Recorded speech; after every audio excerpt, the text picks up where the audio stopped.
Well, hello everybody, and welcome back to G Bear's Off-Grid Ways, a homestead in the desert.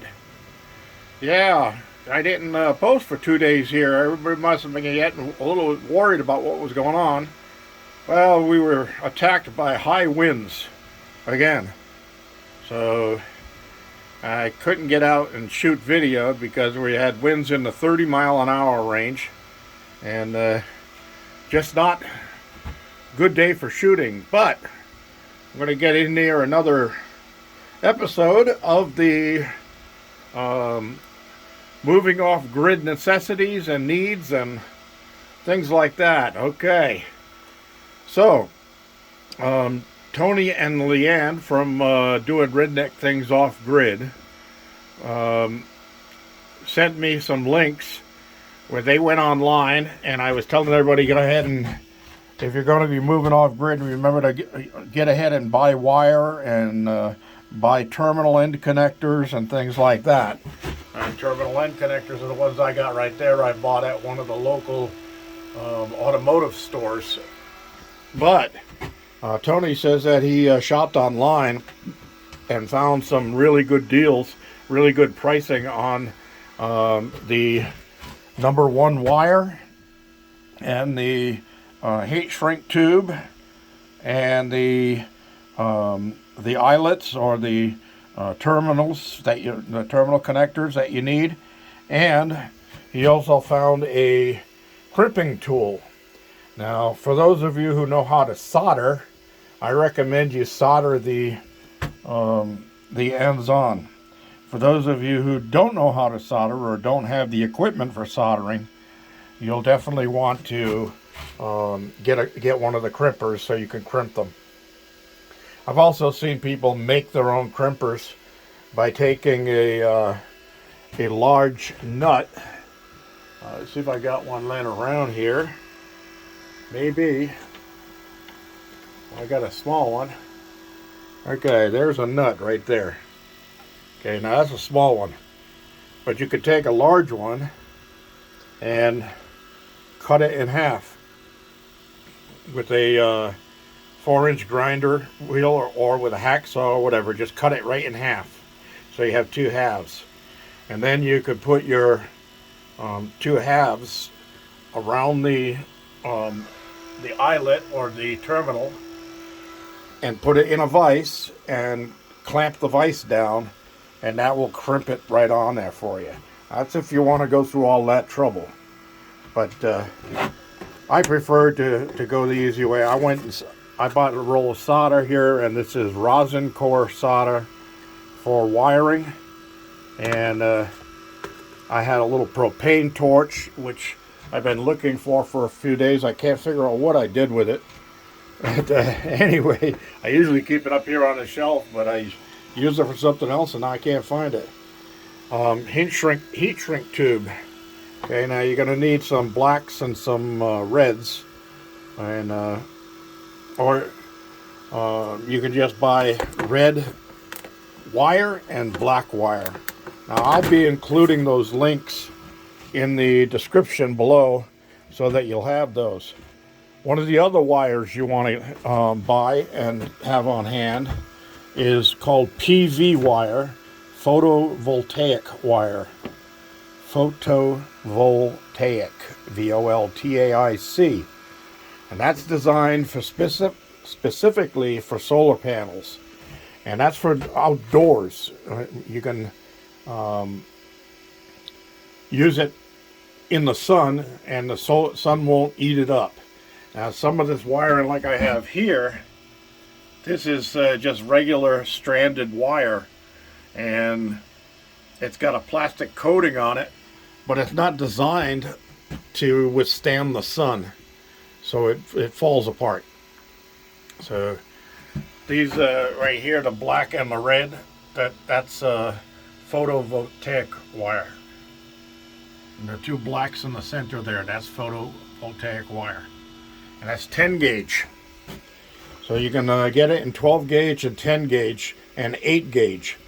And if depending on how far away your panels have to be from your battery bank in your controllers, you want to go with the larger wire or the smaller number.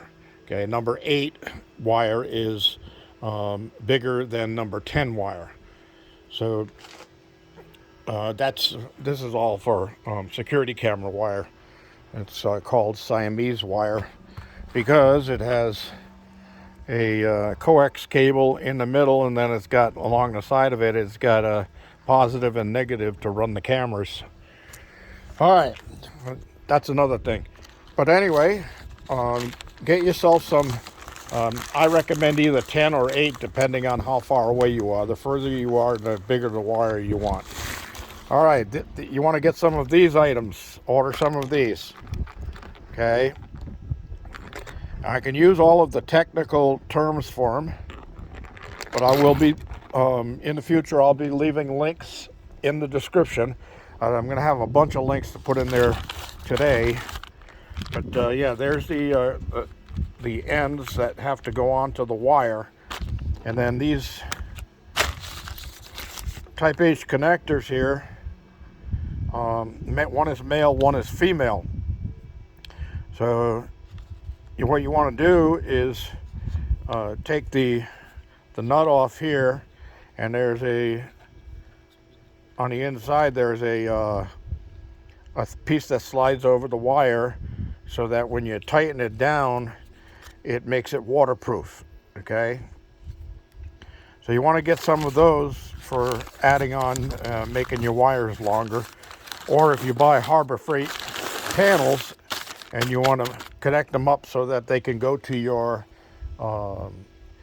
system, and you're going to have the Harbor Freight panels outside, you might want to change your cables all over to this stuff. Okay, so that's another thing that you want to get. And one more, something else you can get online.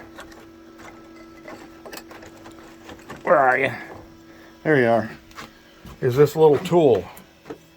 Okay, this little tool has a nut tightener right there for that big nut I just said that you take off, and then this side is to hold the shape of the connector in place while you tighten it with it. Now they sell these in 2-piece kits, and then these little points right here are used for taking the PV connectors apart. Type H connectors. Let's see if I got one here handy. Oh yeah, this is a broken diode. This protects the flow of electricity from going in only one direction. So anyway, when the female is connected over the male end here, then you stick this in the 2 holes, and it will release those 2 tabs, squeezes them together so that you can pull them apart. So this is a handy little tool. They're not expensive. You can get them in a 2-pack. All right. So I covered those. I also have a bag of those diodes here, as you can see. And the diodes are great for making sure that you don't discharge back to your panels after the sun goes down. But all solar panels, or good solar panels anyway, will come in with the diodes already built into them, so you don't have to add on to it. Okay, I think this is about going to do it today for electrical and battery bank needs, unless I come up with any other ideas along the line. Those are some of the things that you want to get ahead and start buying. Another thing, some people like these, some people don't. These little DC breakers. This is a 50 amp here. It protects my my charger here for the what they call it, dump load. So that is a handy little unit right there. They sell these things all the way up to like 500 amp units, and the kids use them in their cars to protect their stereo equipment from those big boom boxes that they have in there. But yeah, you can get some of those if you want to protect things with DC breakers. This is another type of DC breaker right here. It's called a pass-through. It goes straight through. It doesn't have any connectors for it to clip into a electrical panel. And that one protects my turbine from overcharging or blowing up the batteries because too much current going through. So that's about it. Any questions and comments, you can leave those down below and get back to you. Now, I could get into a lot of technical stuff along the way, and I could show you wiring and things like that, but unless somebody specifically asks for it, I don't do that stuff because I don't want to overwhelm people and think that they can't do it. One other thing before I close off here, one of the things you want to remember, if you're going to be working with AC electricity at high voltage, 120, 240 volts, stuff like that, get yourself a nice heavy-duty pair of leather workman's gloves. Okay? Nice heavy-duty pair of leather workman's gloves. Now, if you have those gloves on while you're messing around with electricity, if there's a hot wire and it actually slips and makes contact with your hand, or if your hand slips and makes contact with a bus bar, you won't get electrocuted. The only other thing you have to remember about that is that if your hands are sweating, if it's a hot, humid day and your hands are sweating and your hands are wet inside the gloves, stop what you're doing, take the gloves off, hang the gloves up over a pipe or a post or something so that they can dry out. Let your hands dry completely, then put the gloves back on and go back to work. All right? So those little tips like that are good for people, and I'm going to show you down the line that you really don't have to be super afraid of electricity. Only stupid people will end up dying from playing with or doing electrical connections. You got to be really stupid to get into that position. You know, the old stand in a puddle while you're working on 120 volts. That's stupid. That's just totally stupid. Nobody's gonna be working on electricity and stand in a puddle. So also, don't go taking your shoes off or working on electricity barefoot directly on the ground, because there's a thing called earth ground that electricity likes, and whenever you're working with AC, you want an earth ground in your system, so that carries the current if there's a problem. It goes to the ground, to earth. And without getting too technical and scaring people, I'm going to cut off right here and move on. And like I said, if you have any questions, direct questions, I usually take those in the comment section.